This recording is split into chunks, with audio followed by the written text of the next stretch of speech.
Does it right? work? Yeah, Does it that's work not that going to way, happen. Kieran? No, it's not going to work that way. You also have a couple other challenges. Okay, let's say you were making $700-800 a week, and you got laid off. Okay, Hmm. and you filed an unemployment claim with the state of Missouri. So now you're getting $300 a week. But the federal government, is giving you an additional 600. So now you have 900 a week, and you're going to get that through July. And you can stay home and fix your backyard and paint the house and do this, and probably be able to find a job in July.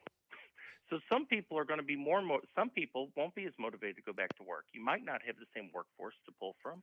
Some people will want to go back to work because of work, because they're 14 years into a 20-year requirement. They want to work, they want to stay in the field. But other places, maybe not. If it's not as compelling of a career, if it's a job instead of a career, those people might be reticent to go back early when they can stay home and probably get that similar type money or more than what they were getting before.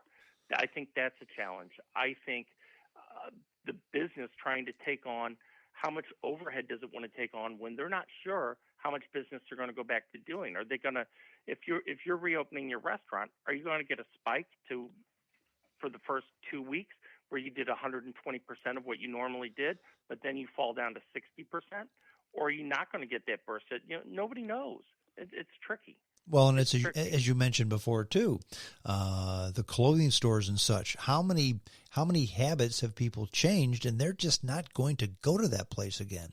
You used Macy's as an example, so I'll go back to that same store. If Macy's did, I don't know, I'll throw a figure out there. Let's say $100,000 a day. I'll throw that figure out.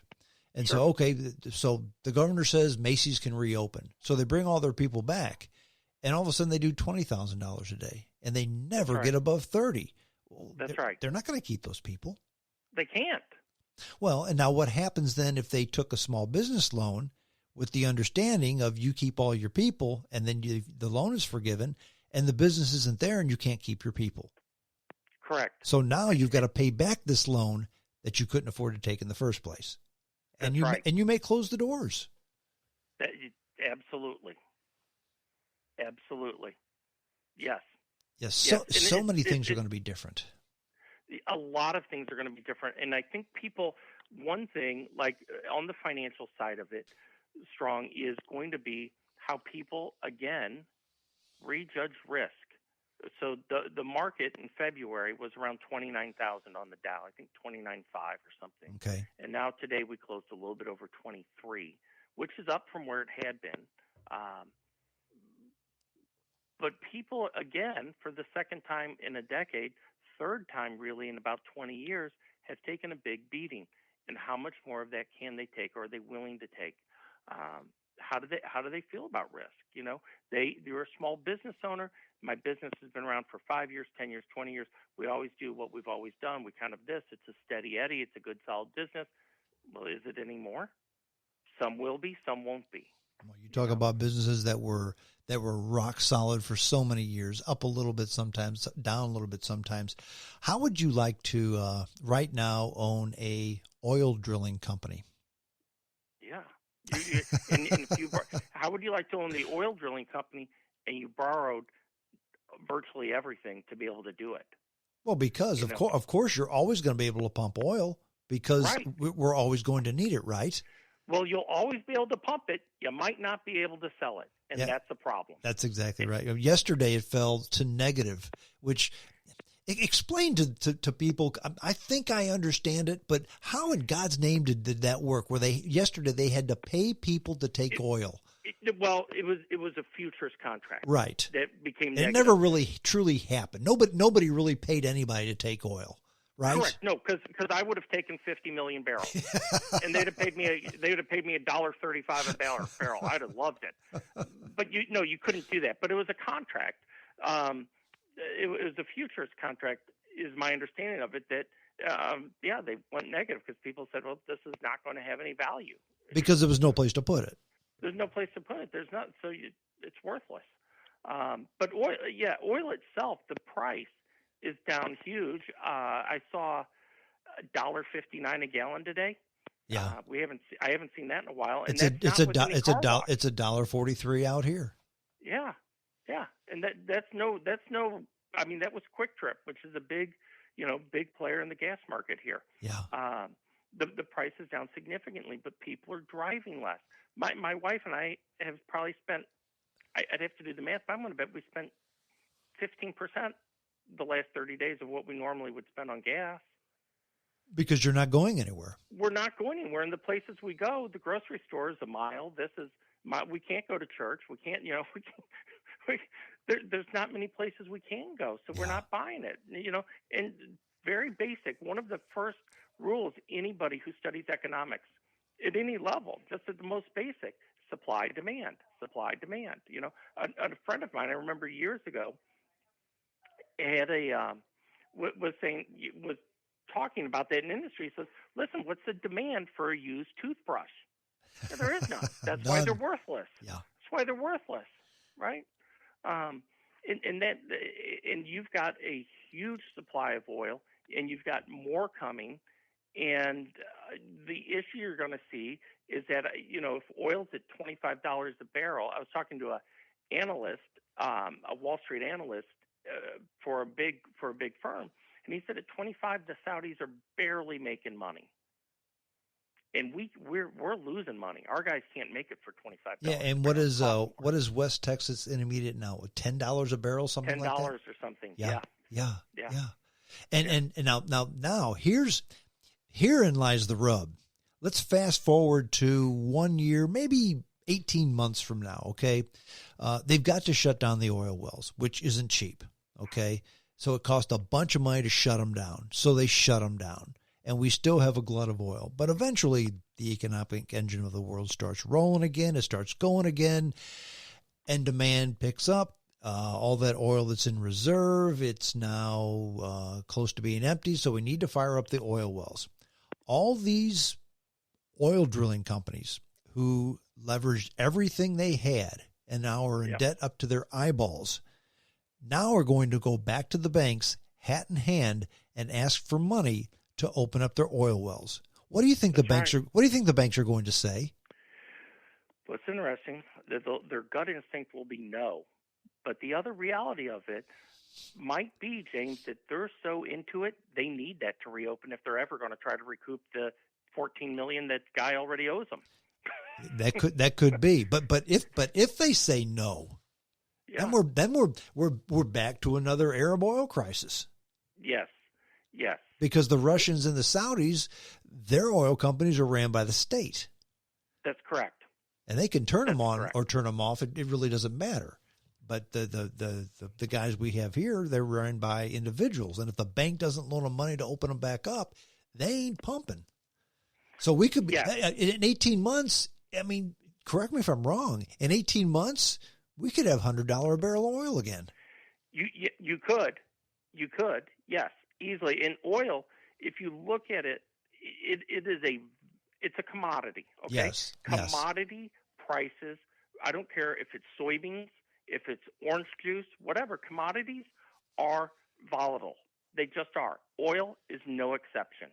It's just that we know oil because we buy gas for our cars. That's it. It's very relatable. But it is historically very volatile, and companies do fail in that business. It's not unheard of. It's not unusual.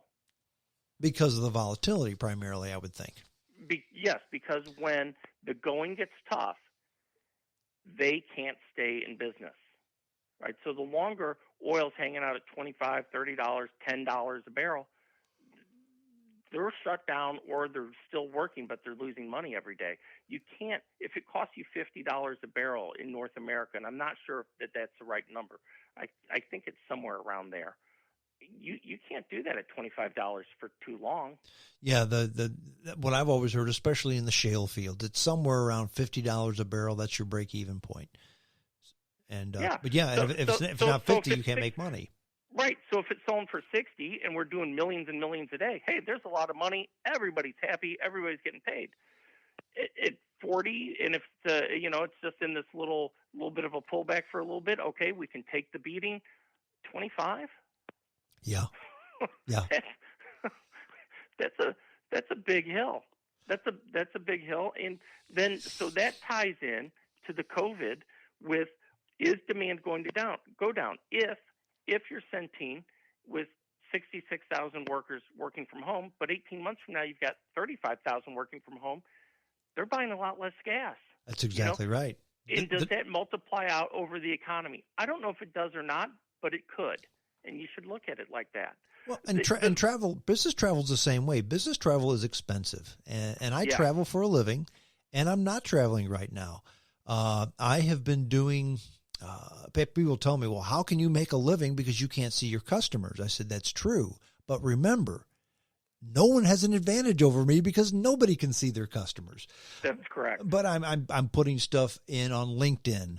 I'm making up newsletters and sending them to customers. I'm calling them. So I'm doing what I can. What happens if, when the smoke clears on all this, the bosses where I work say, "You know what? You spent almost nothing on travel the last 3 or 4 months, and sales were just fine. Yeah. Why don't you just keep doing this the same way?" As I travel, if you're in an area with hotels in it, any area with hotels, they'll have Hiltons and they'll have Holiday Inns and they'll have Marriotts. They're all building 2 and 3 more hotels in this area because they needed the beds. They may not need the beds anymore. What are they going to do with that space? That's right. So, Strong, let's say you've got a client that you call on in New Jersey, okay? Okay. And let's say that typically you go out there 10 times a year, okay? Every 6 weeks or so. Sure. And all of a sudden the boss is looking there and says, "Strong, you haven't been there in 9 months, and we're everything's fine. I want you to go there, but let's do it 3 times a year." That's exactly right. Let's do it 3 times. All right. Well, and when you go, you stay 4 nights, okay, or 3 nights. Okay. So you were staying 30 nights in the Holiday Inn Express, Courtyard by Marriott, whatever. And now all of a sudden you're going to be there, 9, 10 nights, you know, those beds, that overhead, that everything that hotel's incurring doesn't stop. No, it doesn't. It doesn't. Their property taxes due, their insurance is due.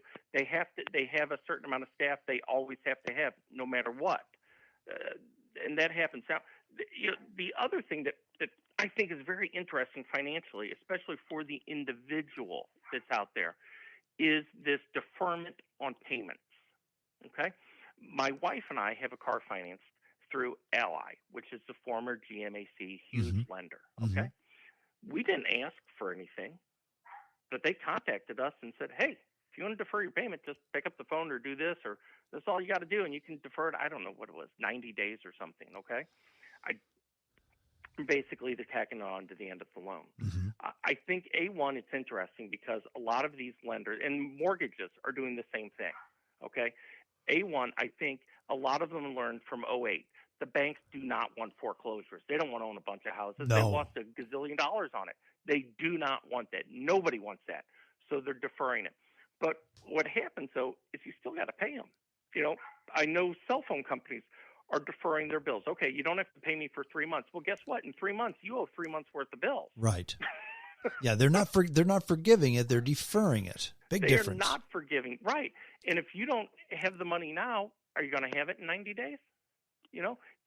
What did you do with the stimulus money? What did you do with your tax refund? What did you do with whatever?